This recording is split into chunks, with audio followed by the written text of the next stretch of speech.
Share your screen. Hare Krishna. Thank you, everyone, and let's get started with the prayers. So please join me in chanting prayers. Hold your hands, and we'll all chant together.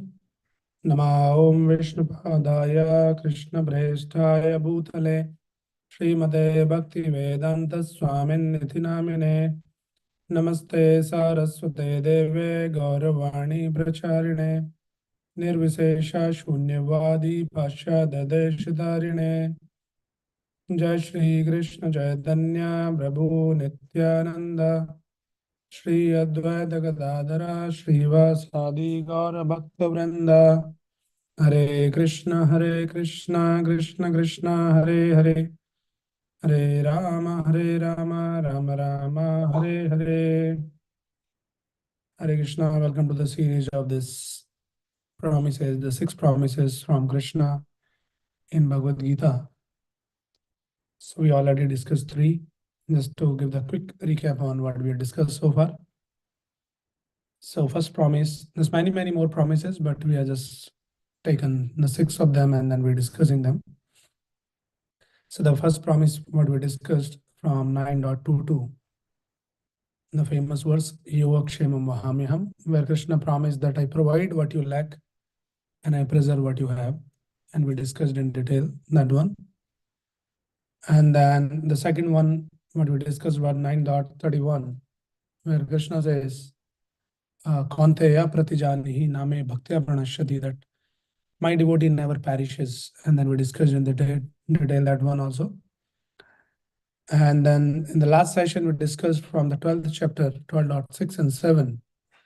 And Krishna says that Tesham aham samuddarta mrityu samsara sagrat, that I'll quickly becomes the deliverer of one who is my devotee. So we see there is quite, these verses are not like too different from each other. Pretty much there's some similarity that Krishna is saying, if you become my devotee, if you think of me, then I'll protect you, I'll deliver you, I'll provide you what you lack. And in the same line, today's verse is also very powerful verse. Actually, it is a very hope-giving verse. If we read it carefully and understand, that is what we'll be doing in today's discussion. So one thing is very common, that if we read from all these verses, that Krishna is using the words in different terminologies is using, but the meaning is pretty much same. He's saying mat paraha, like you become conscious of me, and then maya avesh, like always absorbed in me. So like that, there's something very common, the thread. So in today's verse also, this verse is very hope-giving verse, and it teaches us that how we should be faithful, not fearful. Generally, people are very fearful in this world, a lot of insecurities. So what is the hope that Krishna is giving? That is what we will be discussing in today's verse. So we'll recite the verse and maybe just 2-3 times to just get familiar with the wordings, and it will get the sense of what this verse is all about. So I request everyone to repeat after me. I'll be leading the chanting and others can repeat after me. Those who are joining us online, make sure that you chant on mute. So let us chant just maybe 2-3 times and then we'll start discussion. Machchitta sarva durgani matprasadatarisyasi atachetvam ahankaran nasroshasi vinakshasi. Machchitta sarva durgani matprasadatarisyasi atachetvam ahankaran nasroshasi vinakshasi. We'll chant one more time. Machchitta sarva durgani matprasadadarishyasi atachetvam ahankaran nasroshasi vinakshasi. So let us understand the meaning of those words and then we'll read the translation and purport, which is given by Srila Prabhupada. So again, you see here, we have seen in the past, Krishna is using Matparaha, Mayavesha. And here today, Krishna is same term, same meaning, but different term, saying Machitta. So chitta means your consciousness. If you become conscious of me, Machitta, then what will happen? Sarva Durgani. Durgani is referring to the obstacles in this world. Durga in Sanskrit is like a fort. So obstacles like big fort that you have to win over, you have to cross over. So Sarva Durgani, all varieties of obstacles. If you become conscious of me, then Sarva Durgani, all the obstacles, Tarishyasi, you will cross over easily. How? Mat Prasadat. Prasad means the mercy, the blessing. So Krishna is saying, if you become conscious of me, then you will Sarva Durgani Tarishyasi. You will cross over all kinds of obstacles by Mat Prasadat, by my mercy, by my blessings. So that is one part of the verse. Also, Krishna is warning here. Atat chet tvam ahankaran. If somebody who acts through ahankar means the false ego, say, I don't care about God. Who is God? Where is God? I know everything. I can figure out the things. People are like that, right? This is called ahankar. Ahankar means the false ego. If somebody acts through the false ego, atat chet tvam ahankaran, then to that person, what will happen? Na sroshyasi, if he does not listen what I have to say, if one does not follow what I'm saying, then virankshasi, that person will be completely lost. So it's not like Krishna is like kind of a dictator that, hey, you have to listen to me, otherwise I'll just, I'll just finish you. It's not like that, but that is the reality. If we don't listen to Krishna or God, then we are bound to be lost in this world. So he's warning that be careful, better you listen to me. Machitta sarva durgani tarishyasi by matprasada. So let us understand this, that how Krishna is giving the promise that you have to just become conscious of me. We'll talk about this a little more practically today, and what it means to be conscious of Krishna amidst of so many things, right?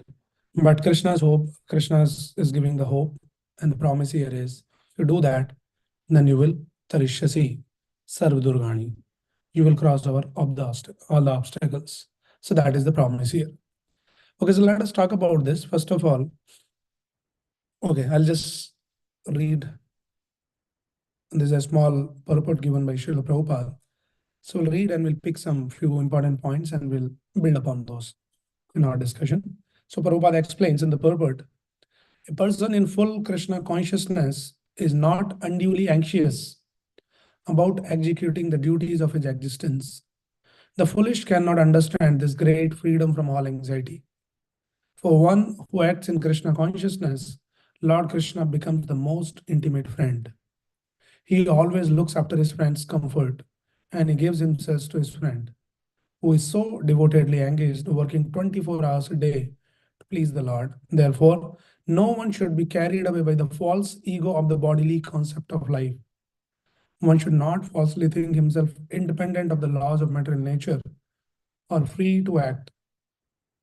He is already under strict material laws. But as soon as he acts in Krishna consciousness, he is liberated, free from the material perplexities. One should note very carefully that one who is not active in Krishna consciousness is losing himself in the material whirlpool, in the ocean of birth and death. No conditioned soul actually knows what is to be done and what is not to be done. But a person who acts in Krishna consciousness is free to act because everything is prompted by Krishna from within and confirmed by the spiritual master. This is a small purport, but very power packed. We'll just take few things here. So you see here, Prabhupada starts that a devotee, a Krishna conscious person, is not anxious. Let us understand about this. What does this anxious means? So what we are talking about, obstacles, the fear, anxiety, which is something very commonly found in this world. People are always anxious. They're always fearful. What this fear is all about? So actually, it has been explained in the 11th canto of Srimad Bhagavatam. What is the root cause of the fear in this world?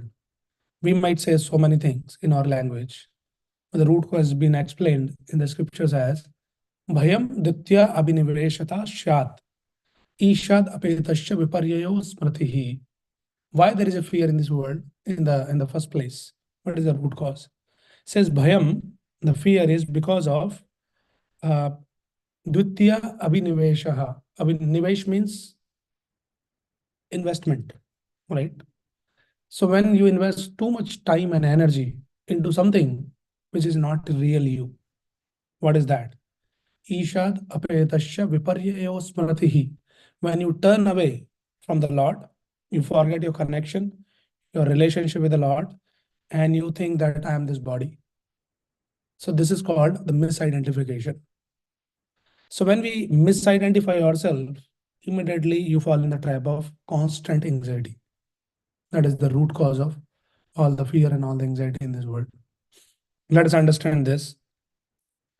So when we forget our constitutional position, that I'm part and parcel of Krishna, I am designed to serve Krishna or to act in line with Krishna's instruction. But you think, Atachet Tvam Ahankaran, today's verse. Out of false ego, you think, no, I don't care about Krishna. Who is this Krishna? Who is this God? What is this Bhagavad Gita? I'll just do whatever I like to do. And then you are in a trap of constant anxiety. So, what is the solution? People are in constant anxiety. Krishna is saying, Machittaha sarva durgani mat prasada tarishyasi. You have to become machitta. So let us understand that when we become machitta, machitta in our words we say it when you become Krishna conscious, Krishna bhavnamrit, that constantly you're thinking of Krishna. Then how does it change? How does it help you to get free from anxiety and fear? So when you become Krishna conscious, three things can happen. Just to understand this, what happens? How does it make difference when we become machitta, Krishna conscious? So the first thing what Krishna conscious does to us is it changes our perception. If we truly become Krishna conscious, when you truly understand the teachings, the principles of Bhagavad Gita, then what happens? That it changes our perception. What it means that changing perception means we start to understand, at least theoretically, that I'm not this body, I'm the soul, and soul is eternal part and parcel of Krishna. So we are eternal being. So why there is a fear? Fear is because of uncertainty, because of the temporary nature of the things and the people, the relations, everything is temporary in this world. So you understand that you are an eternal part and parcel of Krishna. So things might be temporary in this world, but you are not temporary, right? So then Krishna says all these problems, we are talking about Machitta. Machitta means what? So Machitta does not mean that all the time you just keep saying Krishna, Krishna, Krishna, Krishna. But we had to, let this knowledge drill into our consciousness. It will act. So whenever you face any anxiety or any problem or any challenge in your life, then you can remember one verse from Bhagavad Gita, where Krishna says that Sitoshna Sukha Dukkada, the nature of Sukha and Dukkha in this material world is like the winter seasons and the summer seasons. So you're not remembering, you are not saying Krishna, Krishna, but you are still Krishna conscious because you are remembering Krishna's instruction that anyway, this problem, this challenge, let me do whatever needs to be done on a circumstantial level, but this problem does not define my life. It's temporary. Krishna is saying it is just like the summer season and the winter season comes and goes. So it'll just go away. So let me just do whatever I can do. And then Krishna is saying, Mat prasada tarishyasi. By Krishna's mercy, probably I'll be able to cross over this. So that is the meaning of Machita. So first thing is it changes your perception. Perception about your own self, perception about the situations in this world, they're all temporary. So what happens is sometimes we eternalize the situations. We think that now on my life is going to be like this. There is a problem today, and we give a lot of mental space to that problem. and you start feeling like from today on, your life is going to be miserable. There's some issue, there is some challenge. And what if it continues like that? What will happen to me? And we start overthinking too much. But then again, you remind yourself from Krishna's instruction, Sit Ushna Sukha Dukkada. The nature of everything in this world is either it is happiness or problems. They're like the winter and summer seasons. So don't eternalize it. Deal with it on day-to-day level, whatever needs to be done. And then we should just keep moving, keep praying to Krishna. So they say that life determines the problem, but we determine the size of the problem, how much mental space you give. So sometimes the problems are little small, but in your head, you just make a big mountain of that. And you think that your life is all about that problem only. But that may not be reality. So that is what happens when you become machitta. It changes your perception. Also, it changes your handling, your processing. How do you process? So now this is also very important thing to understand that this Krishna consciousness, that machitta, it changes your self-conception. What we think is generally by default, we think I'm the whole, I'm the controller. I had to deal, I had to control. Things should go as per my desire. I can control the things. That is what is our by default conception. But the reality is we are not the whole. We are just a tiny part. So when you start acting as a part, when you start playing the part of a part, then acting like a whole, the change of your self-conception. It's just like, I'll give you one example. Say if you are to catch a flight. So yes, you can be little worried, little anxious that you should start on time to go to airport. There should not be any traffic jam. Make sure that you kept all your passport or whatever your boarding pass. So naturally there is some anxiety. Do that much. And somehow you're rushing and finally you reach on time and all that boarding check-in, everything happens. And then you get into the aircraft. Okay. So that anxiety was important actually. It is worth. You cannot be like irresponsible or careless that okay, I'll go aram se. You might miss the flight. So that much anxiety is needed in life to function. But once you get into the aircraft and then you start worrying about was there sufficient fuel in the plane? The driver is trained enough and this thing is there. Did they check everything nicely? What if it crashes on the way? You can do that also, right? You can be anxious. The point is, there's no point of having those anxieties because it is beyond your control.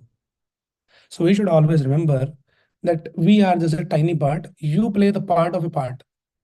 If you start acting like I am the whole, I should know everything, I should make sure that everything is intact, then your life will be miserable only, no doubt. So we should understand that now, as soon as I get into the airplane, then immediately you get connect to a bigger system. Entire system is working behind that. And there's people, those who make sure that there is enough fuel, the trained water pilot, and everything is taken care. So we should always remember that so many things in our life happens, wherein few of the things, hardly there's few things that we have control over.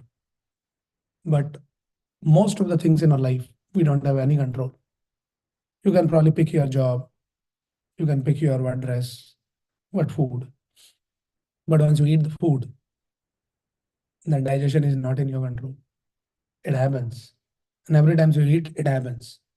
So it should remind us, it should create an awareness and understanding that there is something bigger system is working to run my life. So it's not like that me as a controller, I'm doing everything. So this is the understanding of changing our self-conception. So if we live like that, Machitta means you understand that there's a bigger force, there's a bigger power. Krishna, Krishna is the Supreme Lord, who is basically maintaining the entire universe, entire creation. Krishna is saying, Maya Dakshina Prakriti, Suyate Sacharacharam, that entire universe, entire nature is working under my supervision. Everything is working under my supervision. So we should develop the faith. Our life is also controlled by Krishna only. We just do our part.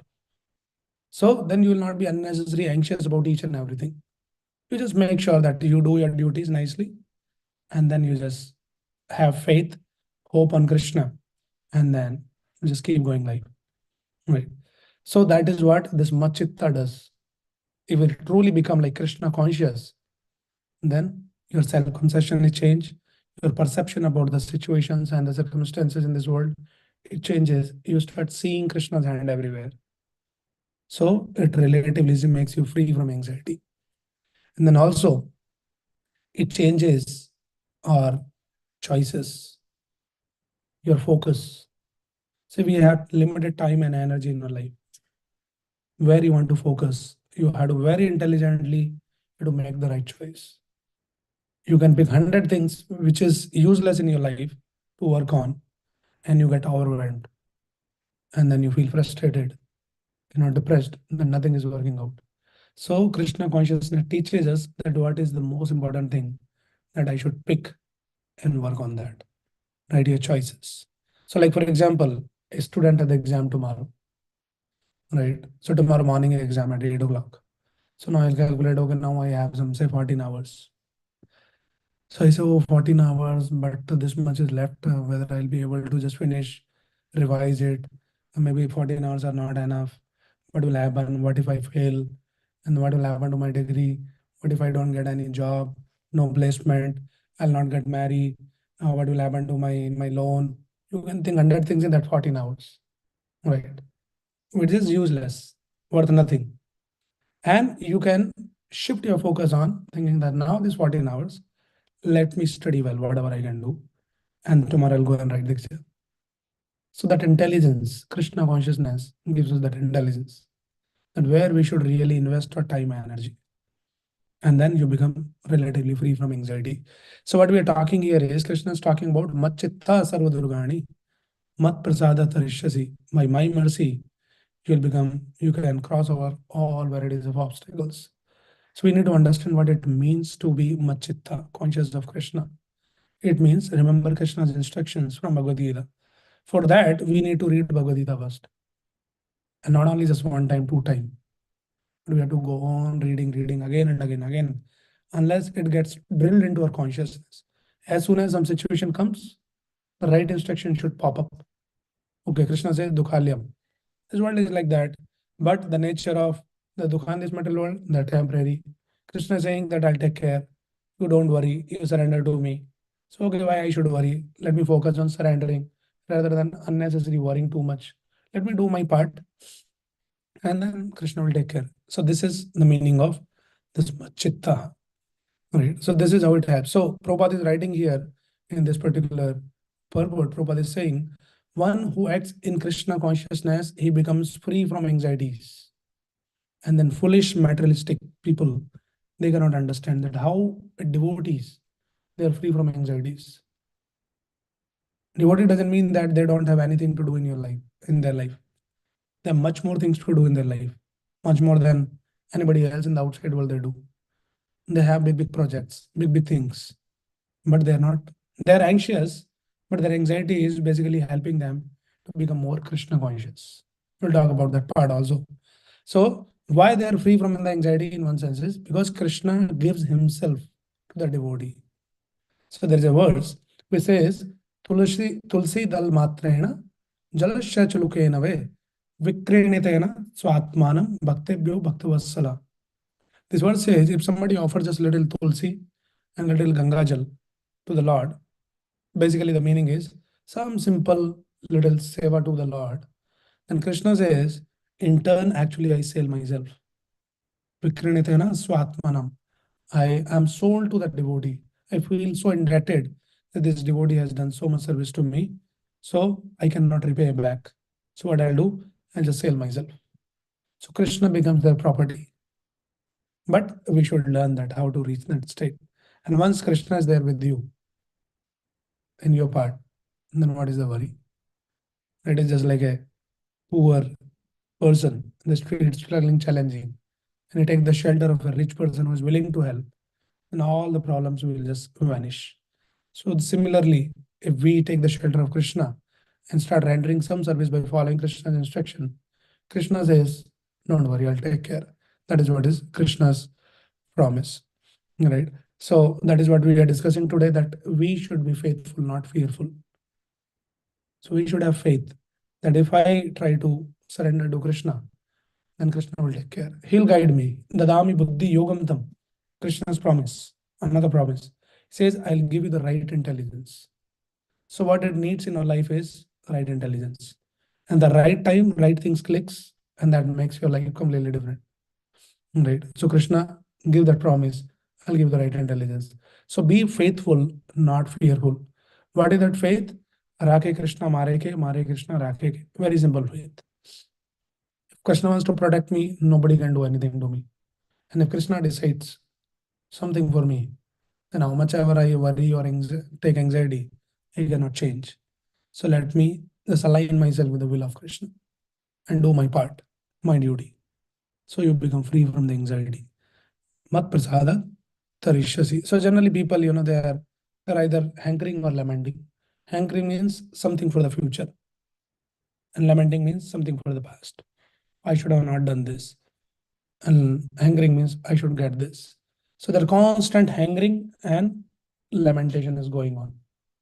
But Krishna consciousness teaches us that live in present, not in the past, not in the future. Do your duty, then leave the rest. Do your best, leave the rest. That is the formula that Krishna is giving. Karmanyavadhikaraste ma phalesu kadachana. Just do your duty. Rest Krishna will take care. He'll give you the guidance. He will arrange whatever is best for you. So that's the understanding. So what Krishna is saying here is that mat prasada tarishyasi, that you will cross over all the obstacles by my mercy. And we have such examples. So there is this description of Parikshit Maharaj. Parikshit Maharaj is remembering his grandfather Arjuna, that how Arjuna, when he was in the battlefield, and we know he's the hero of the entire Mahabharata, but actually speaking, there's many more powerful warriors in the battlefield than Arjuna. No doubt, Arjuna was also very, very powerful. He was one of the top-notch archer of his time, but he was not the only one. There are many more in the opposite party. And this Parikshit Maharaj, later, he's remembering actually that how it was all Krishna's mercy. So he was remembering that my grandfather, Arjuna, he was just like a small fish in front of the big, big Timingalas. So the Timingala, actually, we don't see what is this Timingala, but our scriptures give the description of the Timingala is a very big fish, which can even swallow the big whale. That big it is. So he says all other these warriors like Bhishma, Karna, Dronacharya, and all of those people, they're like big, big Timingalas. And Arjuna in front of them was like a small fish. They would have easily swallowed him. But still, Arjuna came out victorious. So Parikshit Maharaj is remembering that it was all uh, uh, Krishna's mercy. That Krishna was there on Arjuna's side. That is what Krishna is saying here. Machitta Sarva Durgani, Mat Prasadat. So Sarva Durgani, there might be big, big warriors, but if Krishna is there with you, then you can cross over. And we know actually there is another incident just to teach us the lesson. And one time when this Arjuna, later when Krishna departed already, went back, and Arjuna took in charge of all the queens of Krishna, and he was guarding, protecting them, and they're going through the forest. And then there is this a tribal community. There was a community, and they attacked on the end, the whole group, and they kind of kidnapped the Krishna's queens. And Arjuna, he was very, very powerful warrior. And if you see the history of Arjuna's track record, 100% success record, he defeated all big, big personality in the past. But Arjuna could not protect the queens of Krishna. From whom? Not big warriors. Some simple tribals. They didn't even have the bow and arrows like expertly like Arjuna. But he couldn't that. And Arjuna was lamenting. And then later he was thinking, and then Arjuna quotes this verse. He says, Tadvai dhanusta ishaha saratho ayaste. Soham rathi napatayo yata atmanti. Krishna say that I am the same Arjuna with the same Gandiva bow, with the same chariot, same Arjuna with the same power, everything. But I wonder, like, I couldn't protect. Then he realizes what I could do in the past. It was all by Krishna's grace, Krishna's mercy.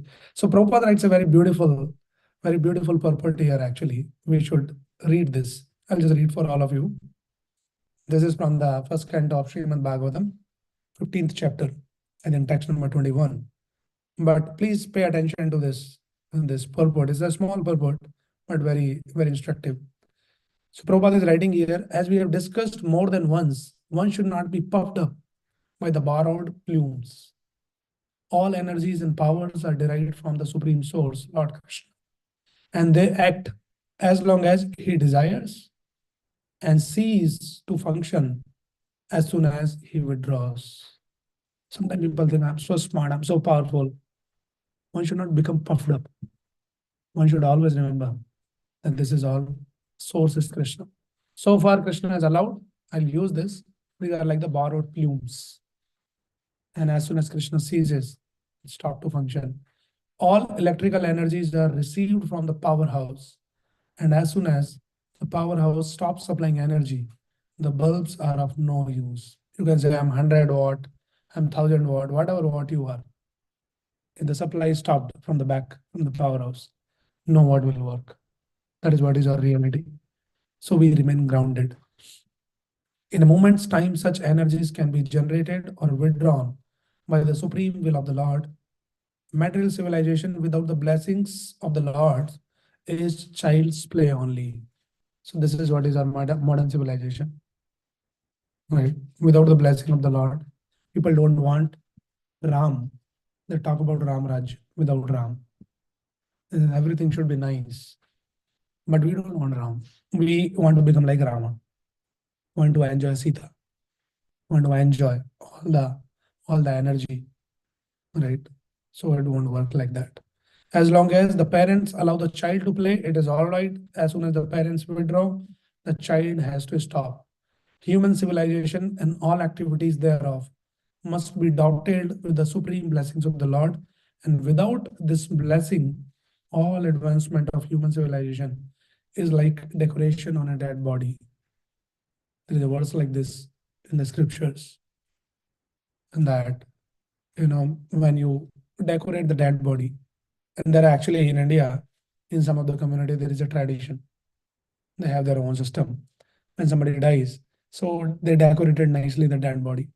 They make sure that, whatever favorite color, what dress, something, some nice decoration, they do all that. And very nicely they decorate. But it is of any use, decorating the dead body. Nothing happens. Right? So this modern civilization, without the blessings of the Lord, it is just like decoration of the dead body. We have all big things, big talks everybody is talking about. But ultimately, what is the use? And where it is heading towards. So it is said here that a dead civilization and its activities are something like clarified butter on ashes. If we are putting, when we do the homa, the fire sacrifice, if there's no proper fire, and there's only ash, and you're pouring all the ghee, it is useless. The accumulation of money by a magic event. So sometimes somebody will do the magic, okay, something is there. It's all just illusion. And sowing the seeds in a barren land. So this is what is the modern civilization is compared with these three examples, right? So we see how Arjuna though was very, very powerful, but without the blessings of Krishna, all his power was seized. So that is why Krishna is saying, Mat chitta sarvadurgani mat prasadat harishasi. By my mercy, you will cross over. If you think that, no, I know, I can do, I am powerful, I'm intelligent, atha chetum ahankaran, out of false ego, you start acting.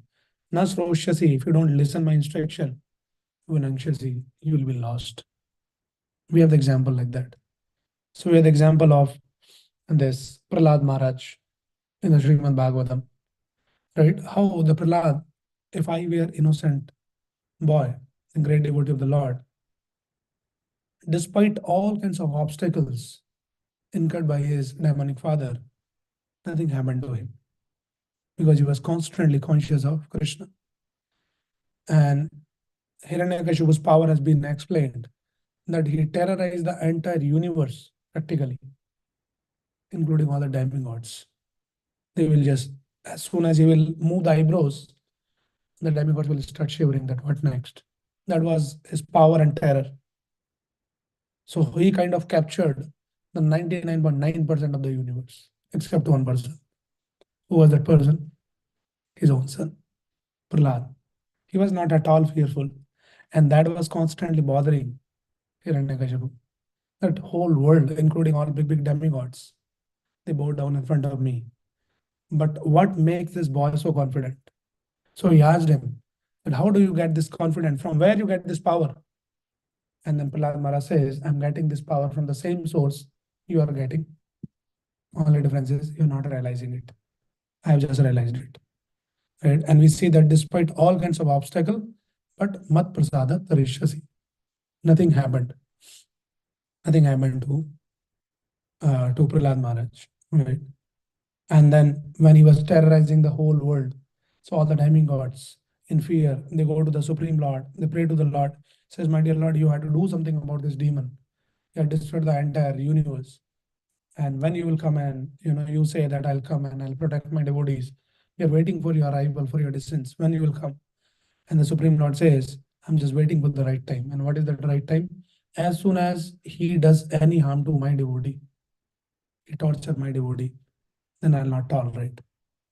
So actually, in this connection, there is a very nice real story from Prabhupada's life. It's a little, so today we'll spend a little time in discussing this pastime. It's very instructive pastime. It gives a lot of insights about what is this Machitta, what is this Mat Prasada Tarishyasi. So as we know that Prabhupada is the founder Acharya of the worldwide Hare Krishna movement. Prabhupada, from Vrindavan in 1965 came to this country with 40 rupees in hand. And then he started the entire worldwide movement. Right? And we know rest is the history that in such a short span of time, Prabhupada built up the entire movement around the world. So in those days, the whole movement was expanding all around. So there was times like Prabhupada started in New York, and then Prabhupada came to the West Coast here in San Francisco, started another branch. And then after that, after 1 year of hard struggle, and after that, it was like expanding like a, everything was blasting out, one after another, new center, one person, you go here, you go there, start new temple.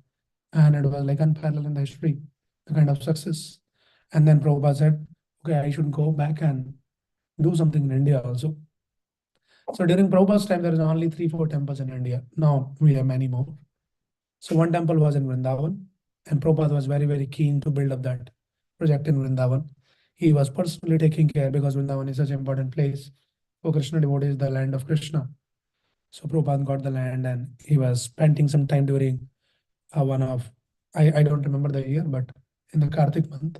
So Prabhupada planned to stay back in Vrindavan, and then every morning he will lecture on the book called The Nectar of Devotion, Nectar of Instruction or Devotion, I guess.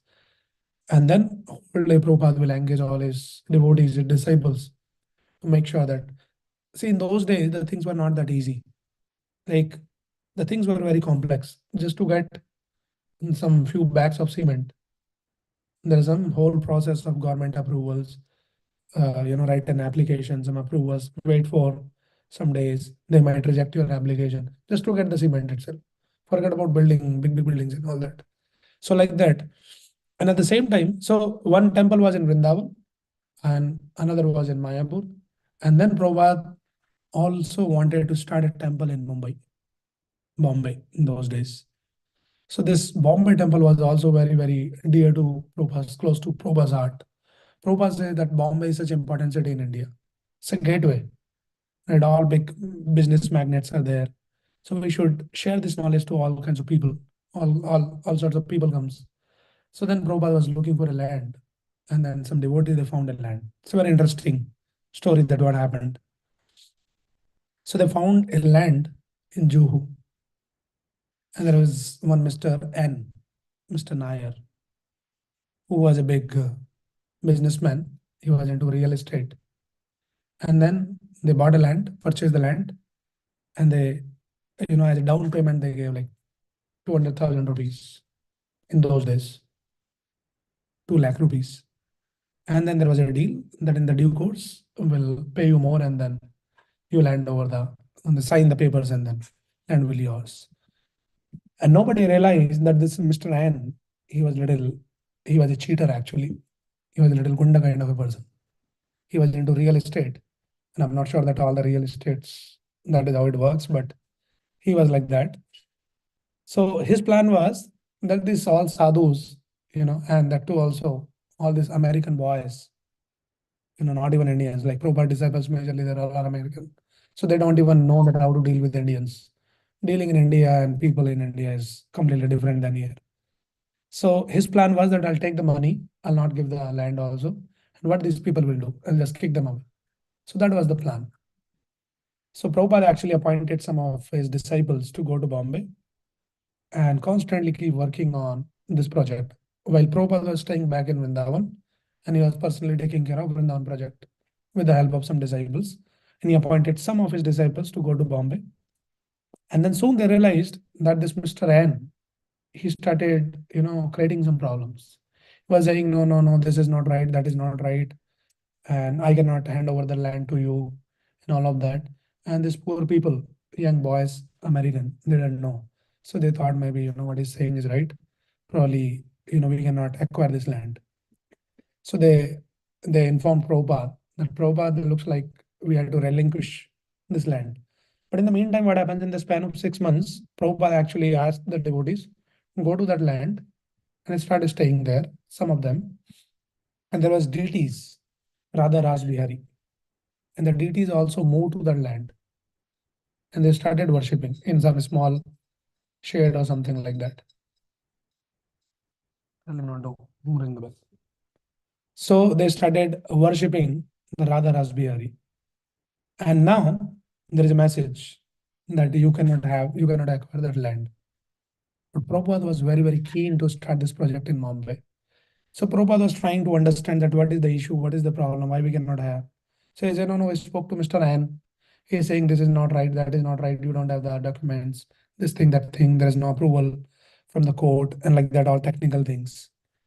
Prabhupada was very, very smart. These people were little still young and know the dealings. Prabhupada was very smart because Prabhupada was into business earlier in his Grastha life. How to deal with the people and all. Super smart. So Prabhupada says, okay, tell me all your whatever you are saying. And then Prabhupada started reading. He says, our stand is very strong. There's nothing technically wrong here that we cannot acquire this land. So we had to acquire this land. And he told these people, go and talk to some lawyer. And this lawyer should help you. You are not understanding. So they went to the top lawyer in Bombay. They hired him, started working. But this Mr. Ryan was actually constantly, playing the tricks. And then to the extent he came to the level, he started literally threatening them, these people. Said just two, three of them that are staying in Bombay, some American boys in his land. And he said that you have to get lost from here. And then he appointed one Gunda who will go stand outside the main entrance of the land. And he is brandishing the knife in the hand like this to scare them. That kind of Gunda. Mumbai is famous for all those things, right? So when they're so scared that they'll come, go in, go out, they'll see the Gunda is roaming there. He can do anything. So they really got scared and they called Prabhupada. And that Prabhupada looks like there's no hope. We have to relinquish this land. And Prabhupada said, no, no, no, we cannot. And then these devotees actually they're sharing that we are not able to understand that why Prabhupada was so adamant to get this land only. He could have got, just give up that land and resolve the matter and then go and find another land. Why do unnecessarily take so much of anxiety? So the point is, one thing we should understand when we talk about Machitta, what is Machitta? So when Prabhupada was sitting in Vrindavan, and then all the new young disciples, the first time came to Vrindavan from America. So they thought that Prabhupada will give the lecture and will talk about Vrindavan, Ras Leela, some dancing, and all those things, all this esoteric, subject matter. But what Prabhupada, apart from that morning lecture, what he will talk a whole day? Prabhupada will talk about what about the cement, what about the contractor, what about the money, what about that Bombay land, this thing, that thing. And these devotees are wondering like Prabhupada is like such a pure devotee.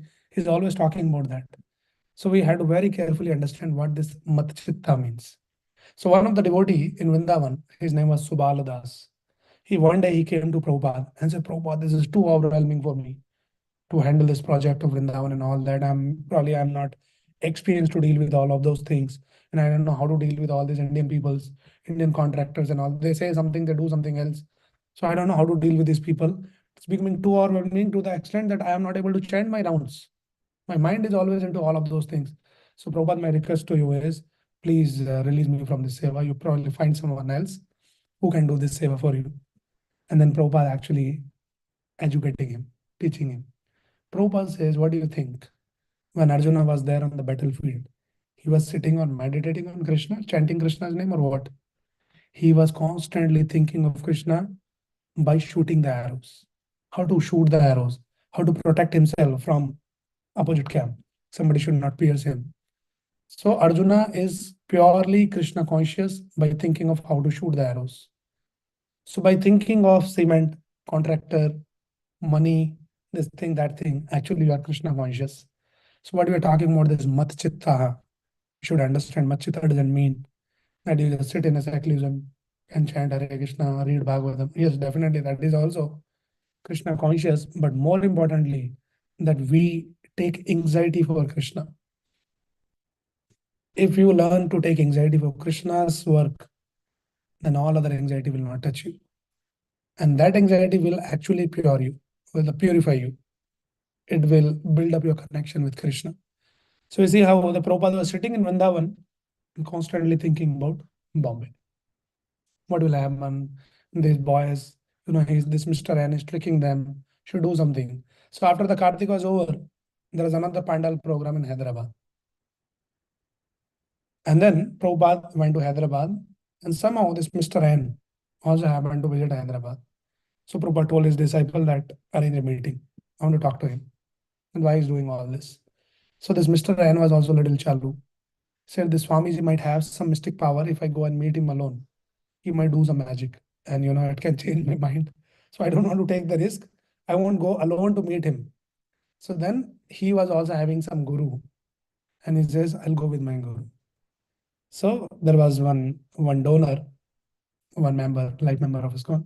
So Prabhupada was staying in his house. The meeting was arranged in his house. So this person, Mr. N, came with his guru. And then Prabhupada was talking to him. He's saying that we have already paid you money, and as per the contract, we'll pay you the rest of the money and all of that. So this Mr. N's plan was, I'll just take away this 2 lakh rupees and no land, nothing. That was his plan. Prabhupada understood already. So he was just putting it in a technical language. Prabhupada said, no, we'll pay the money, this thing, that thing, and all that. Nothing was working out. He was not agreeing. And then Prabhupada started yawning. And then this guru says that Swami, it looks like you might be exhausted. You should take rest. Prabhupada says, yeah, I'm a little tired. I'll go and take rest. And then you also take rest.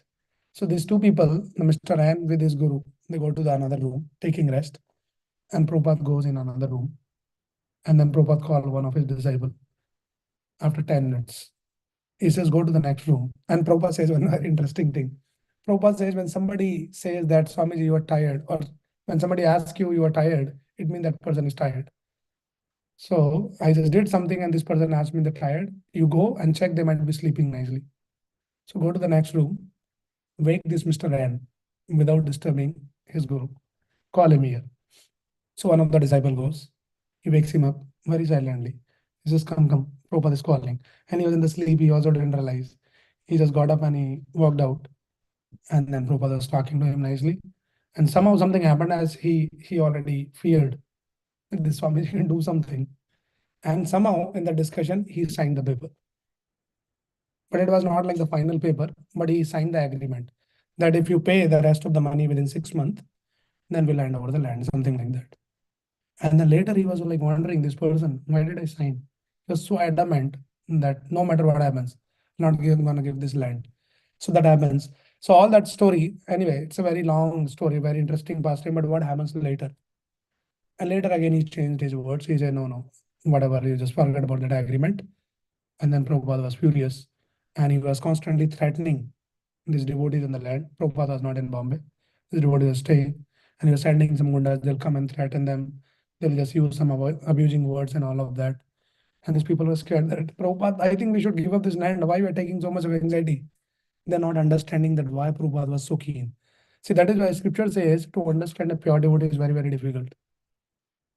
It looks like, Prabhupada is also acting like some materialistic person. So fond of that land, give that land. But actually, Prabhupada later revealed that may what come, I cannot let this land go away. Because I have promised to Radha Rasbihari that I will build the temple for you. So there's no way that they can go out from this land because they're already there, Radha Rasbihari. They cannot be moved out from there. That is my promise to Krishna and Radharani. So I'll die in fighting, but I'll not allow this person to cheat, take away the money and take away the land also. Like that. So that was the mood of the devotee. And then later devotees realized why Prabhupada is so fond. So let us work for Prabhupada and all that. And then this person was threatening. And these people, these devotees, few of these young disciples, what they did is, what they did was that they thought maybe it is not going to work. So let us cancel the deal, the agreement. And they cancel the agreement without any consultation with Prabhupada. And they called Prabhupada and they said that Prabhupada, we cancel the deal. Prabhupada was very, very upset. He said, then everything is finished. Then he kept the phone down. And then these devotees were wondering, but Prabhupada did not give up. Prabhupada says, I had to go there and to do something about this. Prabhupada goes there, and this person, he met Mr. N. And this Mr. N also actually came and he was very furious. He's talking all kinds of bad language, and Prabhupada left. And he says, I want to do this on this land, I want to do that. And so many things he was telling his plans. I cannot give you this land. Prabhupada says, okay, forget it. Prabhupada flew away because he was having back-to-back plans. And that same very night, and the very same night, this Mr. N actually got the heart attack, a massive heart attack. And then he died, Mr. N. And then Prabhupada was informed over the call that Prabhupada, this Mr. N died night. And then Prabhupada remembers this particular verse of Prahlad Maharaj Narsimhadev. Why I'm quoting this whole story is, so Krishna, when all the demigods were going to the Supreme Lord, they're saying that when you will come, when you will descend. And then the Supreme Lord was saying, when my devotee will be tortured, I'll come. So then Prabhupada remembers this particular verse. When somebody becomes so demonic that he tortures the devotee like this, then Krishna comes. And how Krishna comes in so many forms. So one of the verses in Krishna, Bhagavad Gita, Krishna says, Mrityu sarva harashaham. I come in the form of death. And this person died. But that is not the end of the story. After that, what happens? Mrs. Anne now in the scene. She was next level. She was not easygoing lady. So then she also one fine day they plan something, and they hired some gundas, like whole bunch of gundas, like many of them. They suddenly just came into the land with some few devotees in a small teen shed. They were worshipping the deities, some Matajis and some devotees like that. They suddenly came there, and with all that, what do you say? They started dismantling with all the hammers and all the drills and all that without any notice, anything. And they kind of bribed some local police and also the local municipality also. So these people are standing right there, and then these people are breaking. And their plan was, we'll just dismantle everything, they'll drag, kick them out, and that's all. We'll just hijack the land. That was their plan. And with all this few bunch of devotees, they literally fought with them. Now, how you can fight with so many gundas, with all kinds of things. But they did their best, whatever they could do. Fighting this one Mataji. She thought, okay, whatever happens, I should save the deities first. So she was rushing towards the altar to close the door so that deities are at least saved. And one Gunda he saw, and he went there and literally dragged that Mataji with her hair. Like they're dragging and throwing her out. And they're doing all of that. Suddenly one of the devotee, he goes somewhere in the neighbor, and he called one of their life member who was a little, influential person. Immediately he came, Mr. Mahadevi or something like that. And then he saw that what this Gundagardi is going on here. Literally like a filmy scene. Some Gundas are there and they're just dismantling the whole thing, drilling. They want to just crush down everything. And then there's Mr. Mahadevia. He immediately called his brother, who was a very, very politically influential person. He says, you have to do immediately something because he was the well-wisher of Hare Krishna. He says, you have to do something about it. They're just torturing the devotees. And this brother of this Mr. Mahadevia, he was having the connection with Bal Thackeray. And Bal Thackeray, that how in those days, in 70s, he was like the king of the entire straight, Mumbai. So then Bal Thackeray actually has to intervene. And then he immediately called the municipality and he said, what's going on? Some Hindu temple and all of that. And somehow that was saved. So they couldn't throw them out. But all kind of torture happened with these devotees. So you see, it's not easy. Krishna conscious life. We think, oh no, no, no, Krishna will take care. Krishna will take care. But how Krishna will take care is also we should understand. Mat chitta, they're constantly thinking of Krishna. How we have to protect Krishna's land, Krishna's temple, Krishna's deities. We'll just do whatever possible we can do. And all of that happened. And then Prabhupada was informed. Prabhupada was very, very pained that how they can do like this. And then Prabhupada said that you should do a campaign. And then go with the help of some of our members, do the campaign that this is what is happening. They're torturing the devotees. And with the help of some devotees, actually, they started doing some campaign. And all the media actually captured this.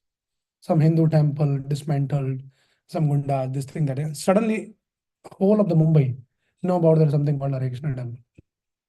See Krishna's plan. So we can't think of Krishna's plan. Otherwise, how the entire Mumbai can know about? It's just two people are sitting in some land in some corner in Mumbai. Hare Krishna. Who knows Hare Krishna? That time it was not famous. But suddenly that became the talk of the town. Everyone's talking about that. Who are these American people? And chanting Hare Krishna, talking about Bhagavad Gita. And Prabhupada said that was Krishna's plan. So Krishna's plan, that is what Krishna says, that I'll protect you. You will cross over. But in the course of that, devotee should be ready to take all the anxiety, all the pain for Krishna. And that is what is devotee's devotion. That is what is devotee's love for the Lord. So that is what Krishna is saying here. Machitta sarvdurgani mat prasadat shazi. So all this campaign has started. And anyway, the long story short, finally what happens is there was a court hearing or something. And it was on Friday. It was Friday. And then there are 2 days off. On Monday only that hearing has to happen. And there was some stay order from the court that unless we do the next hearing on Monday, then the things can be as it is, whatever it is. So the devotees, they decided before the next hearing, we should build a temple here. So in the night, Friday night, they started doing. They called with the help of some of their supporters, and they built the same shade and all of that, some fencing around. And then when the next hearing happened, and then court says that, okay, let it be there, whatever temple is built, let it be there, and we'll continue the case, but nobody should disturb that. So they kind of got established there. And later, everything came in the favor of. It was already in the favor. There was nothing technically wrong, but this person was actually, tricking. And then that is how today this tall, magnificent temple is standing there in the same land. That was the promise of Prabhupada to Radha Rasbihari, that I'll build a temple for you. So that is what is the devotion means. So Arjuna was shooting the arrows. Prabhupada was also doing that. He was fighting with all the gundas. Old man, 80-year-old man, with help of some new people like that. But Krishna's promise here is that Mat Prasada Tarishyasi, don't worry, you will cross over of the obstacle. So we see such example. And anyway, it's a very, very long story. So many details are there. But we see, and along with this, Mr. N, Mrs. N, there's some of his friends, Mr. Rane, Mr. Tembe, Mr. someone. They're all very, very influential, politically influential people. They're doing all kinds of things. But later you see that what happened with all of them. In short, I'll tell. There was this person who was, what is his name? Let me see here.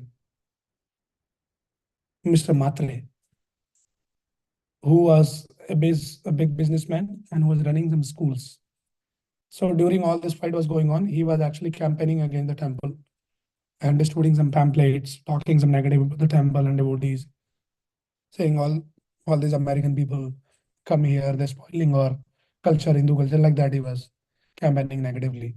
Later, what happened to this Mr. Matre? He was found in some illicit connection with one of the teachers in the school. And that spoiled his entire reputation. This is how it happens. When you try to spoil the reputation of devotees and temples, Krishna teaches you the lesson like this. There's another person who was Mr. Tembe. He was a politician, influential person.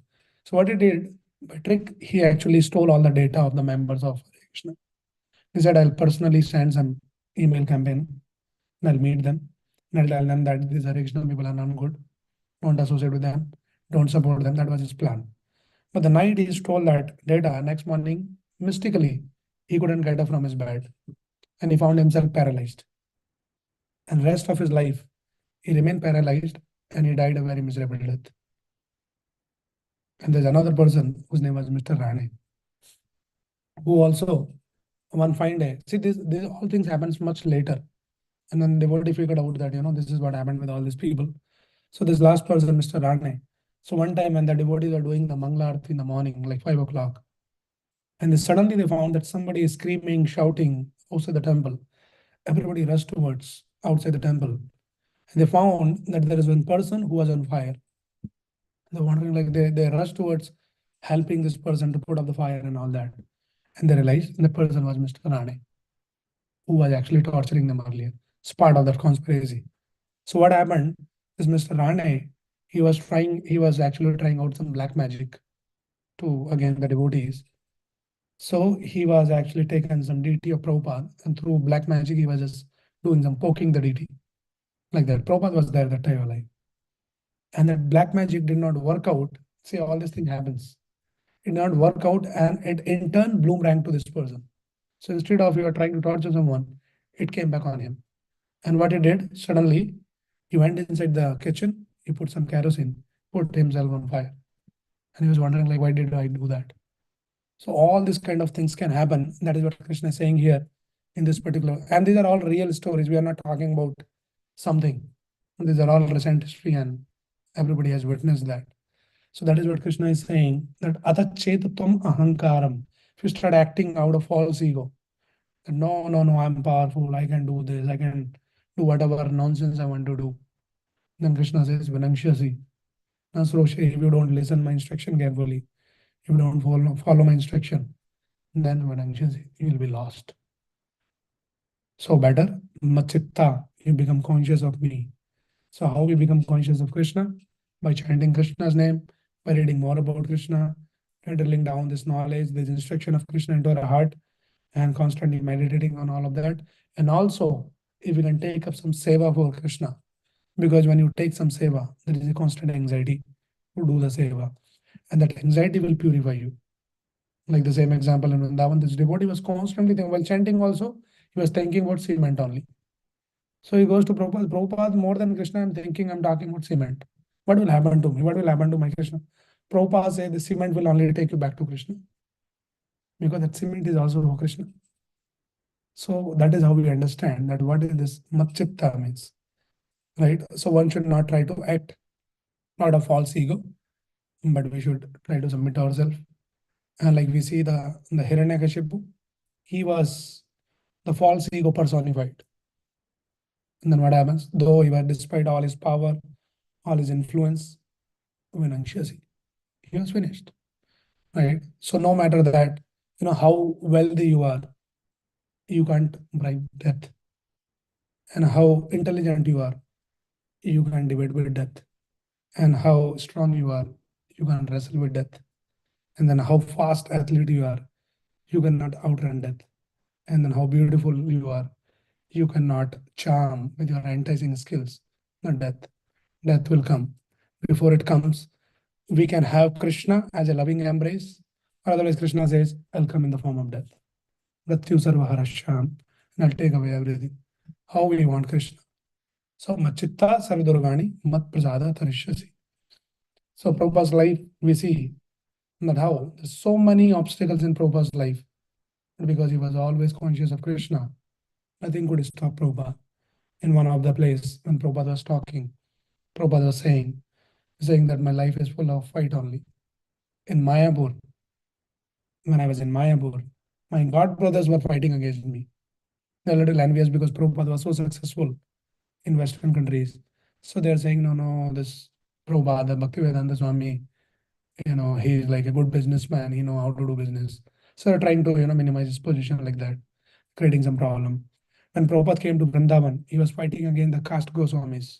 They're saying, no, how Swamiji, you can make these Americans and all these people like into Brahmana Diksha, giving the thread, you are allowing them to worship the deities. These are like kind of copyright. Then only the Goswamis of Vrindavan should only worship Krishna. So this is all, we see all such things. So Prabhupada has to fight with them. And these people, caste goes they'll discourage all these American disciples. I remember one of the incident, one of the American disciple of Prabhupada, he went to one of the local temple in Vrindavan just for darshan. And these people are somehow a little envious. They're thinking this is our copyright. We are Goswamis and all that. How these all Americans can come and worship the deities and all that. This is our copyright. So they always try to, discourage them and not appreciate them. So one of the devotee who came first time and he wanted to have darshan, he went to one of the temple. He was talking to one of the priest, one Goswami there. And then he was actually out of enviousness. He's saying that you people, what you people just keep chanting Hare Krishna all day. What will happen with this Hare Krishna? And then he himself was answering, say probably when you chant Hare Krishna, then maybe in the next life, you will take birth in Vrindavan. And then when you take birth in Vrindavan, then you will learn the Braj Bhakti. And when you do the Braj Bhakti, then you'll go back to Krishna. So this devotee was very, very disappointed. They're all relatively new. He says, what is this? He's saying that Hare Krishna is not meaningful. So he was very disappointed. He goes back to Prabhupada, he's revealed his heart. So Prabhupada, I met one of the Goswamis. He was saying like that you chant Hare Krishna, you will take birth in Vrindavan, and then you do Braj Bhakti, and then only you will go to Krishna. So Prabhupada says, now you go again to him and you tell him, see, Prabhupada was very smart, and his answers are also very smart.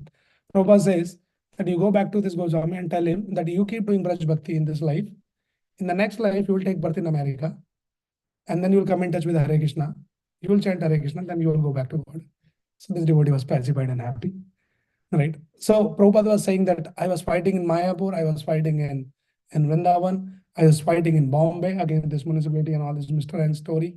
And then Prabhupada was fighting in America. It was not easy here. He was doing the programs there. Some deprogrammers, they'll come and they'll just shout and all kinds of people. They'll just throw some chairs from the program like that. Prabhupada was very silent, very cool. Okay. He knew that these people are crazy. They are sometimes under intoxication and all of that. Life was not easy, but mat prasada tarishyasi. By the mercy of a pure devotee, one can cross over all the obstacles. And that is what is the promise of Krishna. So what we learn from today's discussion, what it means to be mat prasada, mat chitta. So mat chitta means we start chanting, we start reading Bhagavad Gita, discuss here. And also, as Prabhupada says, this process is called the devotional service. It's not just devotion. Prabhupada did not translate bhakti as devotion. Prabhupada always translate bhakti as devotional service. So devotion is your emotions, but bhakti is not about the sentiments, just emotions. But bhakti is about activity also. Yes, there is emotions, but it's not emotions alone. It's activity. So we should do something for Krishna. And when you do something, you have to think, you have to apply your intelligence, your efforts, your time, energy, and that will purify us much faster than simply sitting in one place and trying to read and all that. So these are the few thoughts. Let me pause here and see if anybody has any quick question or any comment. So like that, we see the Prabhupada's life is very, very inspiring. And Prabhupada is actually, you see in Bhagavad Gita, there is a section in the second chapter. And this section is famous as Sthit Pragya. So wherein Krishna explains, it is from 54 to next few verses. But Krishna talks about Sthit Pragya. So Arjuna asked the question, Sthit Pragyasya ka bhasha samadhisthasya keshava sthitadhim kim pravasheta kim asita prajeta kim. So Arjuna is asking that Sthit Pragya means one who is situated in Krishna consciousness. You would leave it. At the end you do. Okay. So Sthit Pragya means, so Arjuna is asking, what is Sthit Pragya and all of that? And if you read those verses, Krishna is explaining a little bit, but not much detail. So one of the devotee, later he was reading, and he was actually explaining that when Arjuna asked this question, who is Sthit Pragya? Sthit Pragya means one who is very fixed up in his bhakti, in his devotion to Krishna. That is Sthit Pragya. So Arjuna's question was that ka bhasha, how does he speak, how does he walk, how he behave and all of that. Please explain. Krishna explains a little bit, and then this devotee was saying, if you want to understand more, better, that verse, an answer to that verse, ka bhasha samadhisthata keshava. then you look at the life of Prabhupada and you will understand who is Sthit Pragya, how does it walk, how does it talk, how does it behave, how does it lead his life. So Prabhupada life is the perfect example for understanding all these instructions. Matchitta, what it means to be matchitta. So we can see, we can be conscious by taking a lot of anxiety for Krishna. And when we take that, Krishna's promises, he will cross over all the obstacles. Okay, so we'll pause with this. Is there any comment or any question? Anyone online or in person? Yes. Can you give the mic? Possible?